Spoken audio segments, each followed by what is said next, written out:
All right, we're gonna sinew my bow, and this is sinew that I prepared from deer Achilles tendons. These are wraps to help it smooth and dry. This is a feather to use to spread the glue. This is my homemade sinew glue that I run through a coffee grinder, and I'm gonna set my camera down. I got fresh water. I use bottled water for this stuff because my water comes from a well, and I want to be able to dry it out and not have any issues after I'm done. So I got my sinew soaking. That takes the longest. The next, I've got to put water in my glue and let it plump up, and then put a little bit more and then melt it. So I'm going to set my camera up over here. This is the old t-shirt that I took them strips off of. It'll be a good rag. I'm going to set you up over here so you can see all the action. I'm going to try and make this not too terribly long, but very informative. So.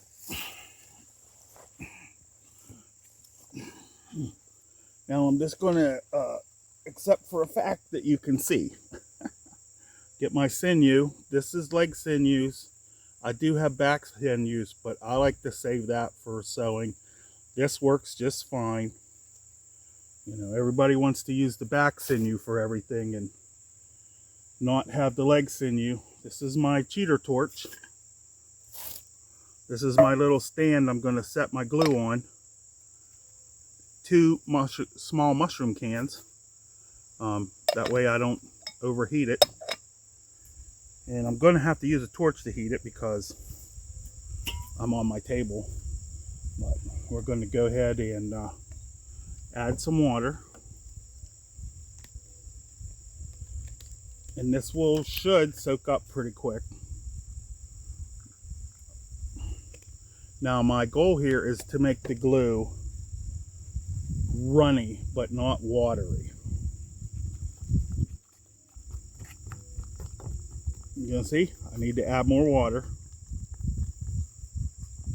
And it's not sticky when it's like this. It's just like plump grains. Once you melt it, I like to judge, how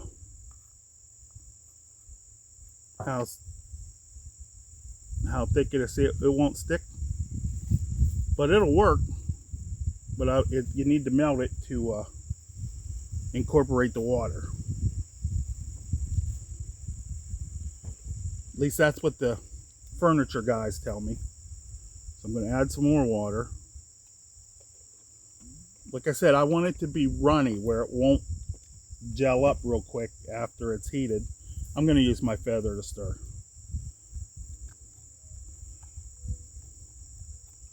But it's already getting, like, I think I had too much glue in here. But, I'm trying to judge, because the more water I add, the longer it'll take to dry. But we don't need it to dry while we're gluing. But we don't want a whole lot of the water dilutes the glue, and you can see it's still grainy. Somehow I got a fly in there.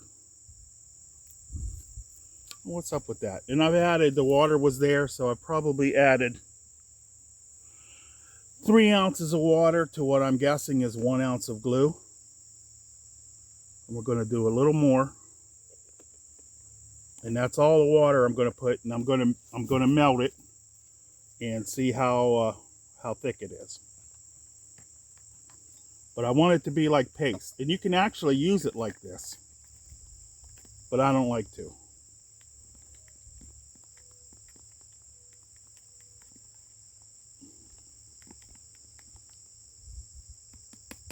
Now let's set it up there. Let's use our t-shirt rag And let's put some heat on this. I think I'm going to make me a stick to stir with. Yeah, I'm going to use a modern thing here to cut this, because I need to get this bow sinewed up so I can tiller it, get it decorated. It's going to be my little stir stick. Cut these little humps off, maybe.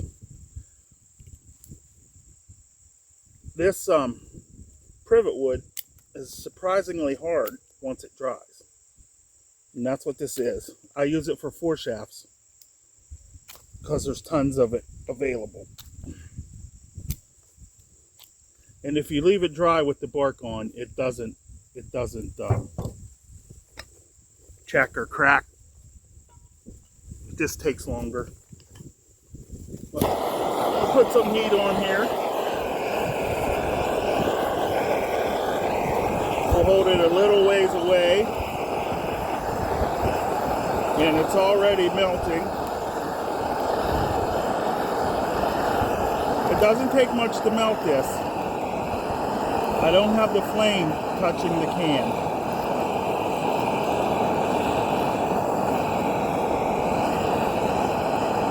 I want to make sure it's all melted. See, it's pretty thin.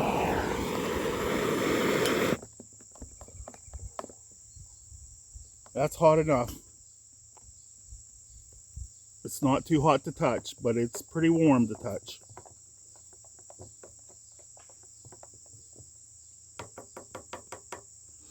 Smells like steak.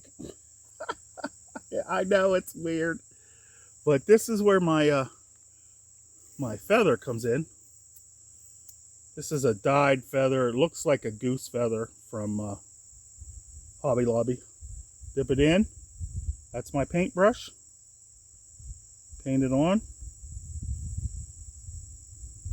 Now you can see there's dark and there's light. The light is where I've removed the crown, where the bow's actually going to bend at. It's not going to bend at the handle. Here's the center. It's conveniently that knot. It was very easy for me to know where the center is, and my handle fit there. The sinew will run down on this, but it's not decrowned because it's not going to bend. And this glue gets tacky pretty fast. But with the water in it being rather high, it will stay liquid for a while.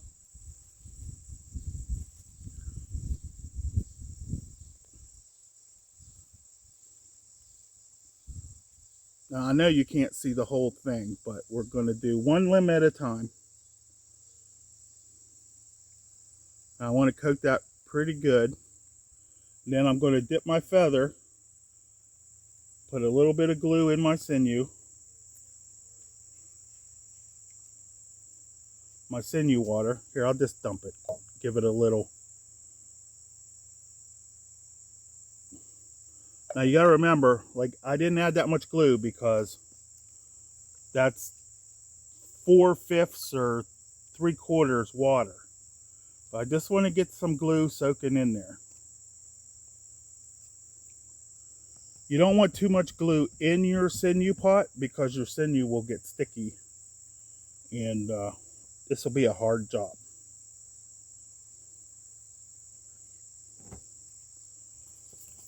Now, while everything's soaking and drying a little, this does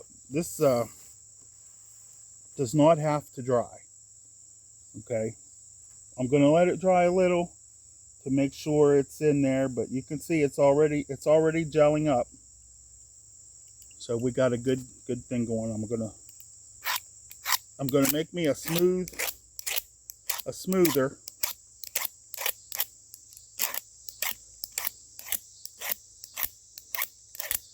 Now when I use back sinews, I try to make them on a board and then lay the sheet on, but with this bow and the short sinews, I'm going to do one sinew at a time, and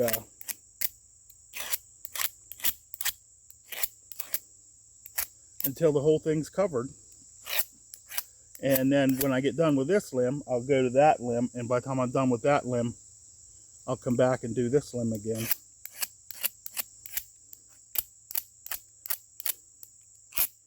I like my sinew thoroughly soaked so that it's as long as it can be when it's wet. When it gets soaked through, because what I want is for it to shrink and pull this bow back. And you can see videos. I'm going to tell you, there's videos out there of people using tight bond glue, and it will hold your sinew on. Don't get me wrong. But it's not the same because the hide glue shrinks just like the sinew does. The tight bond 2 or 3 does not shrink, not sink. So your sinew, you don't get the full benefit of the sinew. And if you can test your hide glue. If you make a good concentrated glue, you can put your you can take a piece of a mirror, glass mirror, and drop a drop of that glue like that and spread it out just a little and leave it kind of thick. And when it dries, it will actually pull up and pull chunks out of the glass. That's how much it shrinks, and that's how strong the glue is. So we're pretty much ready to roll. Got a little roughness on here. I'm going to have to.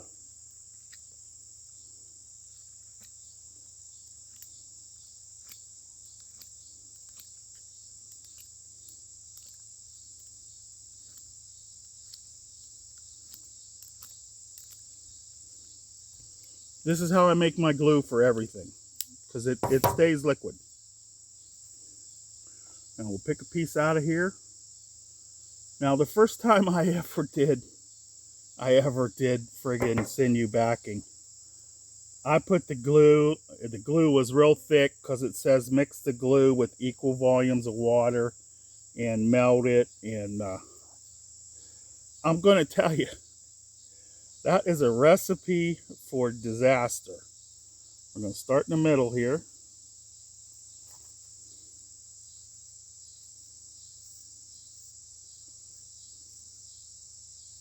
Smooth it down.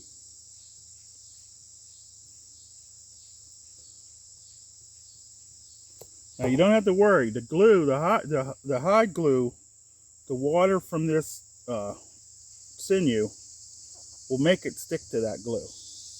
And then once we get a layer done, we're going to brush a real light layer in between the layers to make it even more sticky and prepare it for the next layer. Oop. Yes, guys, this is a slow process. And gals, I say that as a unisexual term. I don't mean to insult anybody.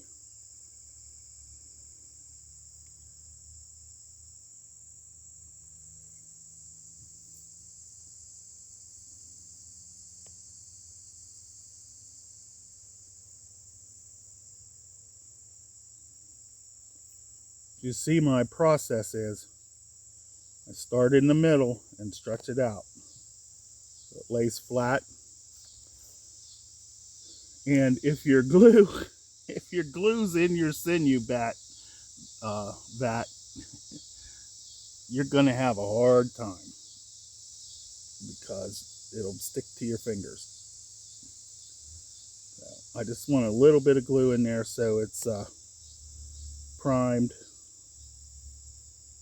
I want to keep everything together.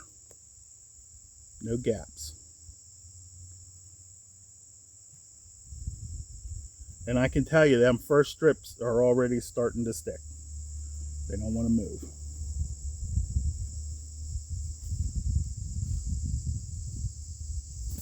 Get down.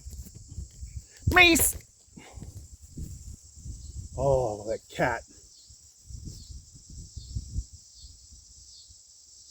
Don't get me wrong, I love her, but she's in my business a lot.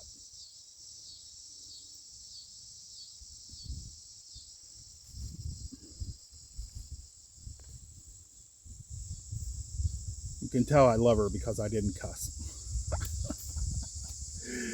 I didn't cuss at her.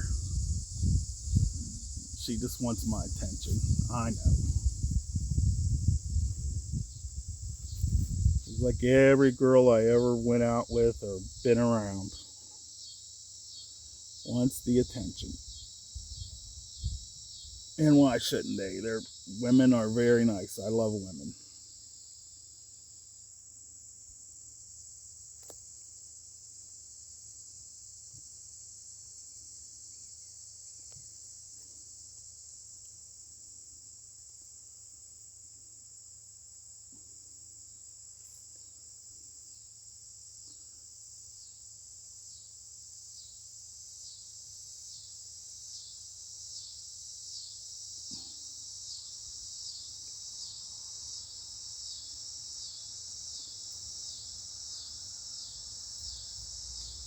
Now, a lot of times you can just do one layer of sinew.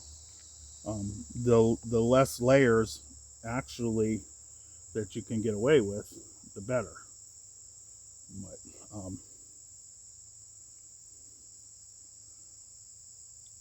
I'm trying to get most of my draw weight from the sinew.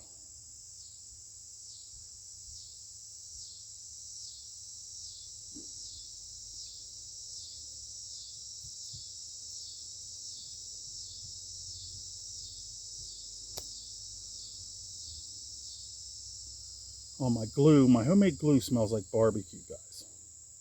So freaking good smelling.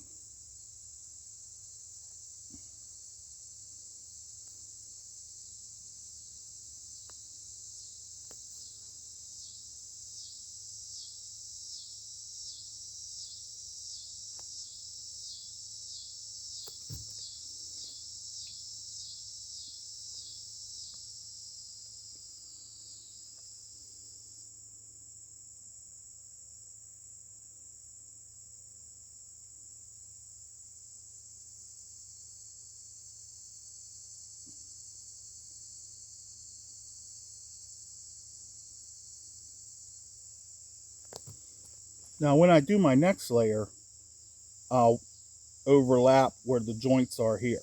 I'm not overlapping at each one of these sections, but I will overlap the the next layer so it's like shingles and not just you know, not railroad tracked, as they say, where everything lines up.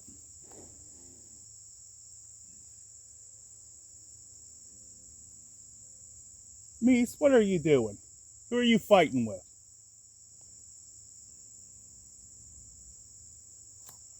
Bobo, you fighting with your daughter?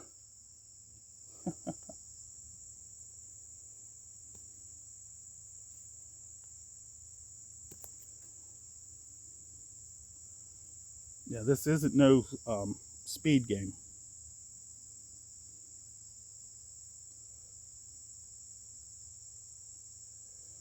Not for speed, guys. Not for speed.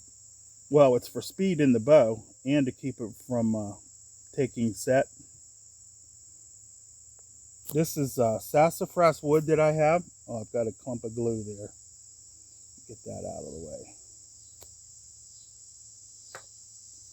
This wood is sassafras from a sassafras sapling. I make a lot of sapling bows because it's way easier to cut down a tree this big than one like that. Haul it out of the woods, split it, and you know, a lot of times they work just as good.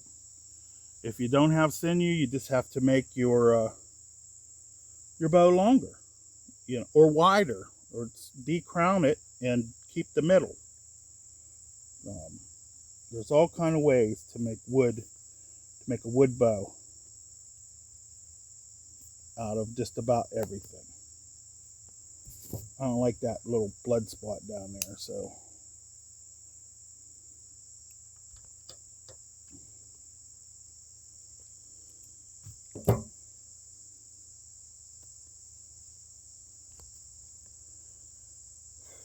But it goes pretty fast once you learn the lessons in life of not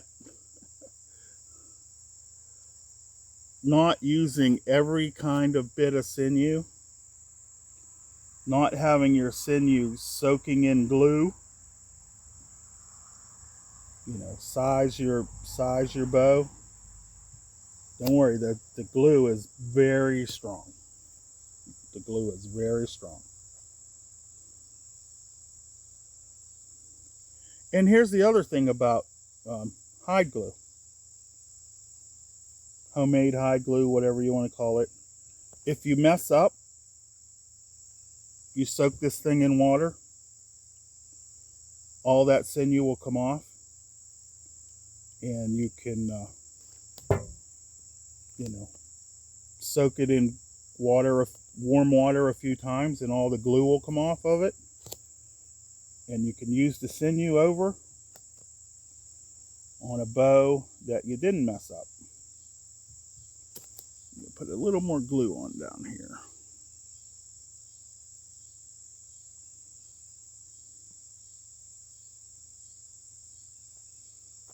Dang bugs won't leave me alone. Rinse my feather off.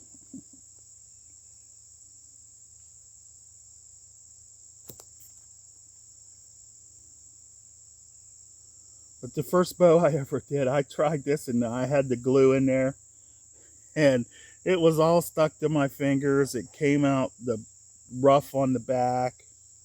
It was really bad. Really bad. But, you know, then after that, I never made a sinew back bow for a long time. Because I was like, what the hell?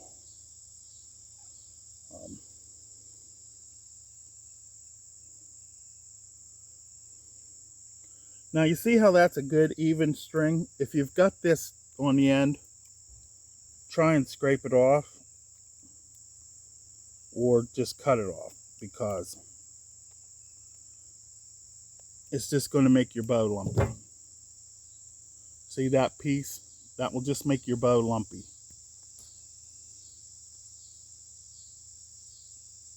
And I just fill in any holes I see. I try to squish them together so they're even.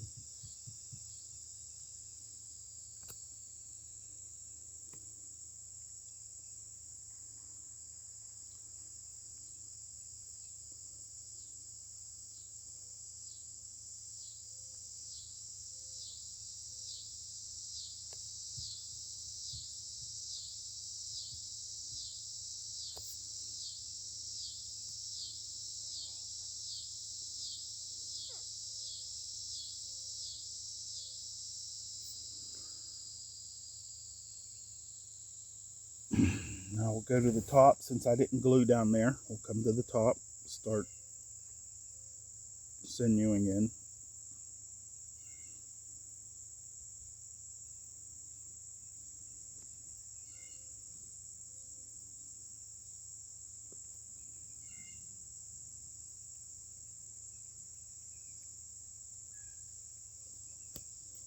A little more glue up here.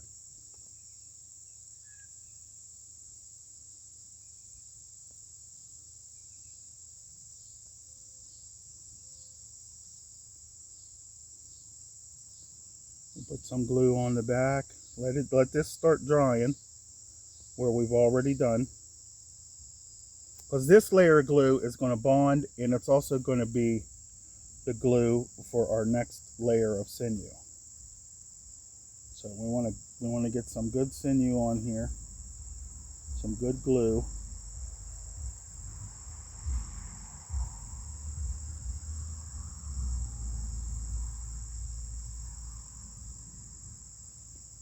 Oh, it smells like steak.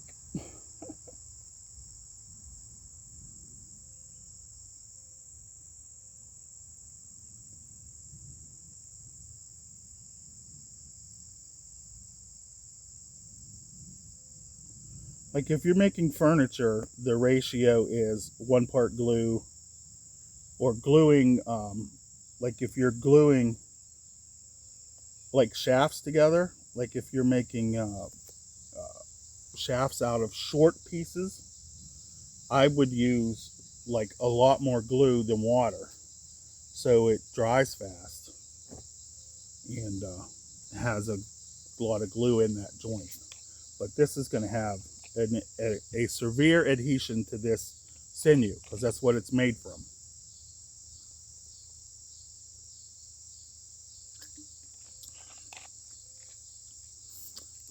It's going to really stick.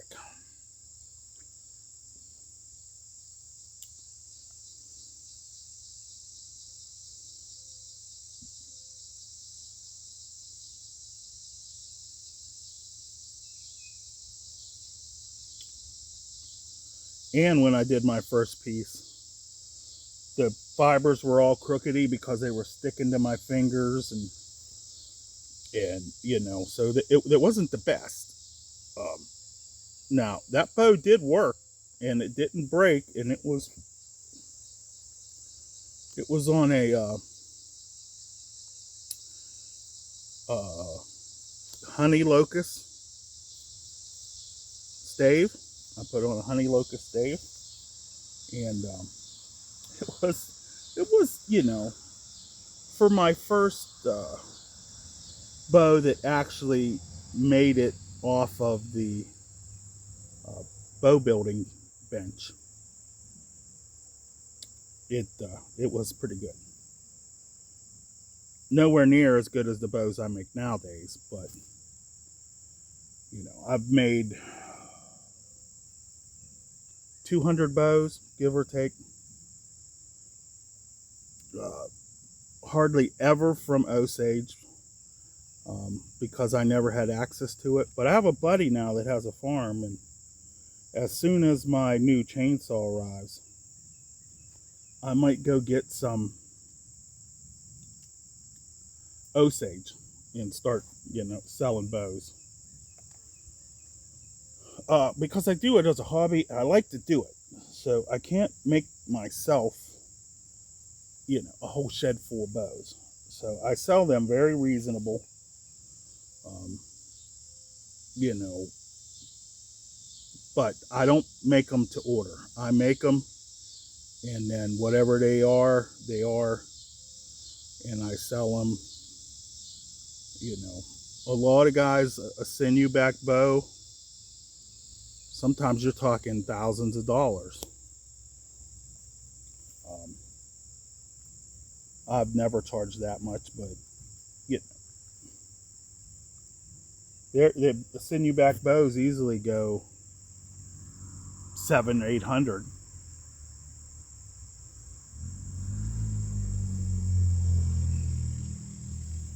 $700-800 real easy. And you know, I think that's kind of excessive. I mean, but if you're doing them to order, like if you said I want a 62-inch, 72-pound sinew back with the sinew string and all that, well, yeah, because it takes a lot longer to make things to a specific design. Mine, I make basically 40-50 pounds, legal to hunt with. I think in every state. I think like my state has requirement is 40 pounds. You know, so if you've got 40 pounds, then it's legal to hunt with. You've got to have arrowheads that are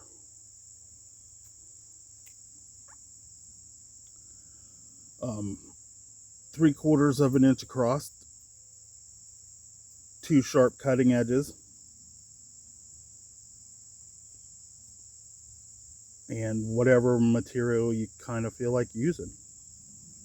So, you know, that's the only thing that makes me mad is West Virginia, you cannot hunt with a spear, because I really wanted to hunt some bear with a spear. Spear a bear. Spear a bear.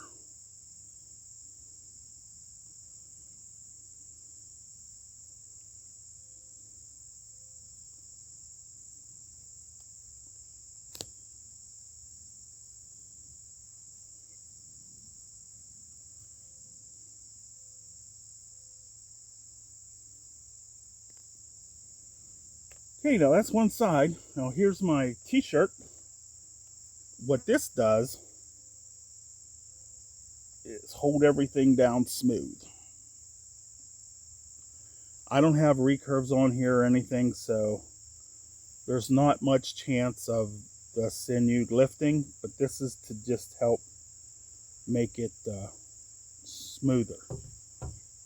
Start below the handle, just like you'd wrap a handle. Wrap it on itself. The t-shirt wants to curl up. Well, overlap it, pull it down. The better you do of this job, the better your bow will look.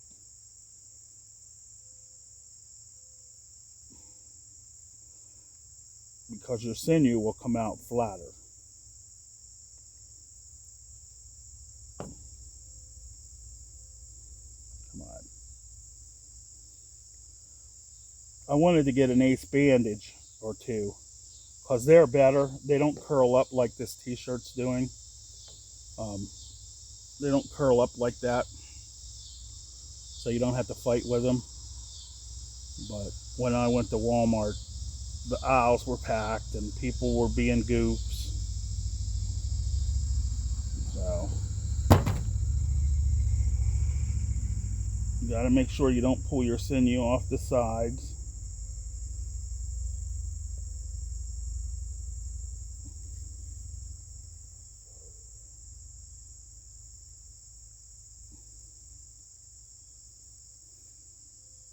And this will probably get another coating, maybe two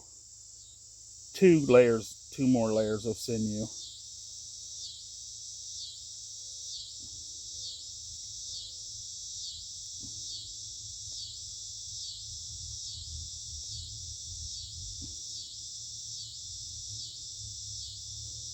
Which should be, a total of 3 layers should be good, in my experience. I want to hunt with this bow, so I really want it to be 45 at like 24 inches of draw, which it can easily be. The Sassafras is in the Osage Orange family, and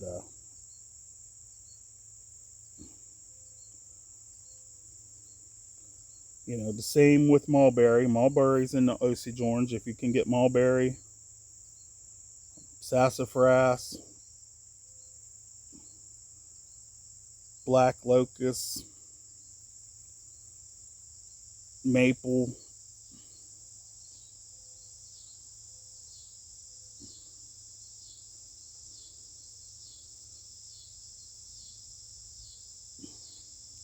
I think I want to put a little more glue up the top here.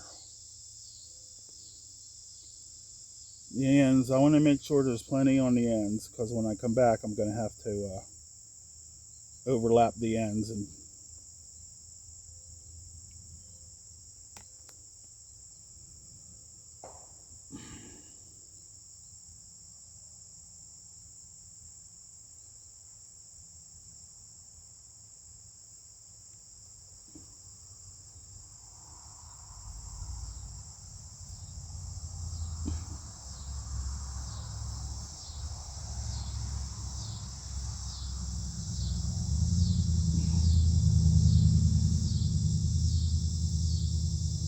now what you do here, notice I put my finger under there. You can do this way too. Put that there, wrap it around, bring it around.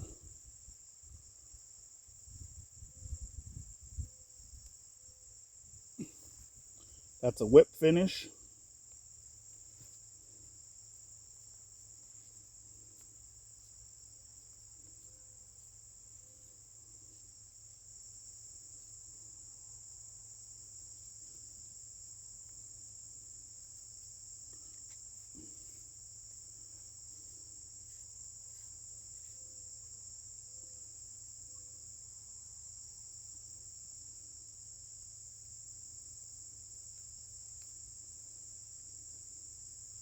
There we go. I'm not going to do the other limb because that's just repetitive, but that's how I sinew back a bow. And I'm going to do the rest.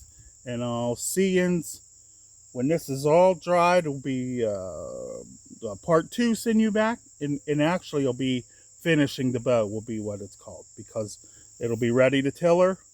I'll cut the nocks in.